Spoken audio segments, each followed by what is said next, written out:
આપણા દાદી નાનીને આપણે પૂછીએ કે તમે બધા તહેવારમાં કઈ મીઠાઈ બનાવતા હતા, તો જવાબ મળે બિરંજ. બિરંજ એ એક એવી વિસરાતી વાનગી છે ફ્રેન્ડ્સ, જે એકદમ સહેલી રીતથી એકદમ ટેસ્ટી બને છે. તો બિરંજ જરૂર એકવાર ઘરે બનાવજો અને બધાને જમાડજો. વિડીયો પસંદ આવે તો લાઈક આપી રૂપલ્સ ટેસ્ટી ટિપ્સને સબસ્ક્રાઇબ જરૂર કરજો. Happy cooking, enjoy eating. સૌથી પહેલા આપણે એક પેકેટ રેડીમેડ સેવૈયા લીધી છે.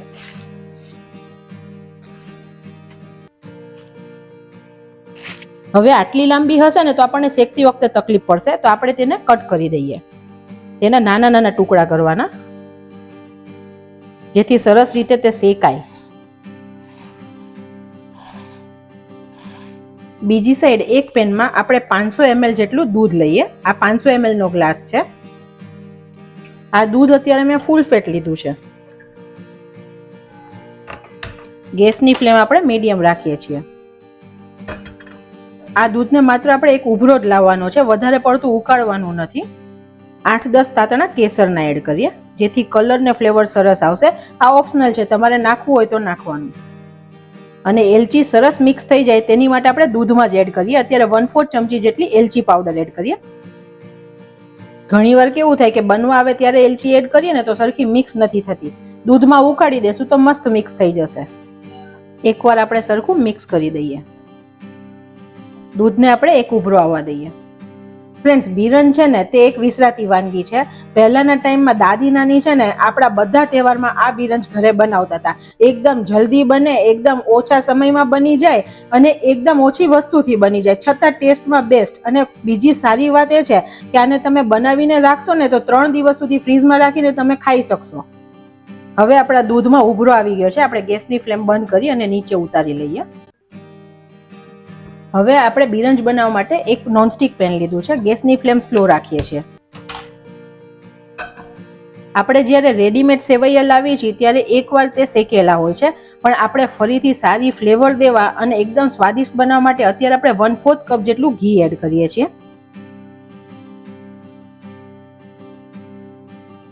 ઘણા બધા લોકો બિરંજ દૂધમાં નહીં પણ પાણીમાં પણ બનાવે છે, પણ જ્યારે તમે દૂધથી બનાવશો તો ત્યારે તેનું સ્વાદ અને ટેક્સચર બહુ સરસ લાગશે. તમને ક્રીમી ફ્લેવર લાગશે એકદમ. ઘી આપણું થોડું ગરમ થઈ ગયું છે. પછી આપણે સેવ એડ કરીએ. હવે આ સેવૈયાને આપણે એકદમ સ્લો ગેસની ફ્લેમ પર 2 થી 3 મિનિટ માટે શેકીએ.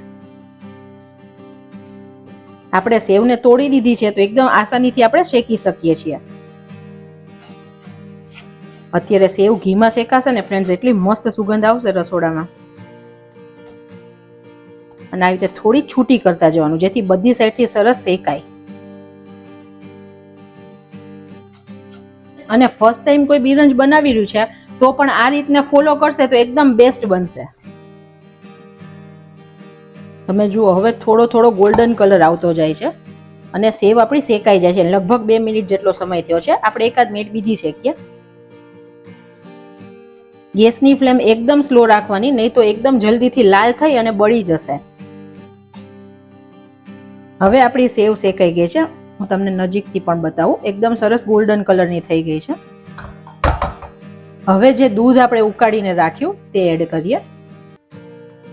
ધીરે ધીરે એડ કરવાનું, કેમ કે ગરમ છે, અને નીચે હલાવતા જવાનું.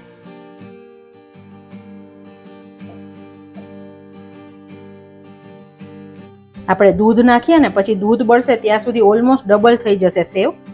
એટલી સરસ ફૂલી જશે દૂધમાં. જરૂર લાગે તો તમે બીજું 100 ml જેટલું દૂધ એડ કરી શકો છો.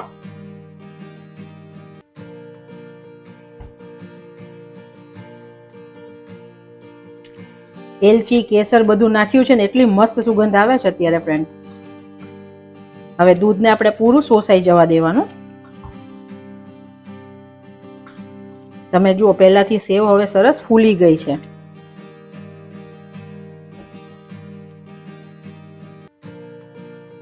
અડધો કપ જેટલી ખાંડ એડ કરીએ.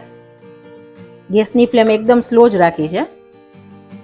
તમે જો આનાથી મીઠું વધારે ખાતા હોય તો તમે પ્લસ કરી શકો છો, પણ આ ગળાશ એકદમ પરફેક્ટ છે. હવે ખાંડને આપણે પૂરી ઓગળવા દેવાની.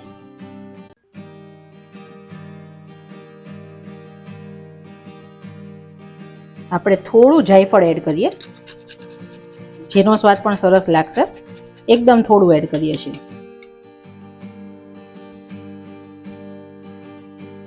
જે પ્લેટમાં આપણે ઠારવાનું છે તેને ગ્રીસ કરી લઈએ. મિશ્રણને આપણે પૂરું ડ્રાય નથી થવા દેવાનું. તમે જુઓ અત્યારે આવું લચકા પડતું છે અને તે પરફેક્ટ છે. જો એકદમ ડ્રાય કરશું ને તો બહુ કોરી કોરી લાગશે. અત્યારે આ પરફેક્ટ છે. આપણે ગેસની ફ્લેમ બંધ કરીએ. અન્નપૂર્ણામાની કૃપાથી એકદમ મસ્ત બિરંજ આપણી બની ગઈ છે. થાળીમાં આપણે ઠારી લઈએ. સ્પેચ્યુલાથી આપણે તેને દબાવીને સરખું કરીએ.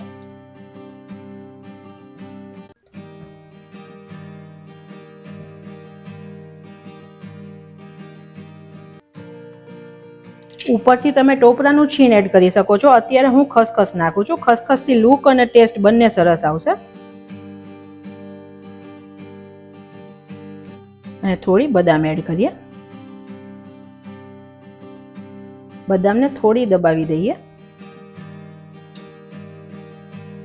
હવે આને આપણે 5 મિનિટ ઠંડુ થવા દઈએ, પછી કટ આપીએ. હવે આપણે 5 મિનિટ પછી તેને કટ આપીએ.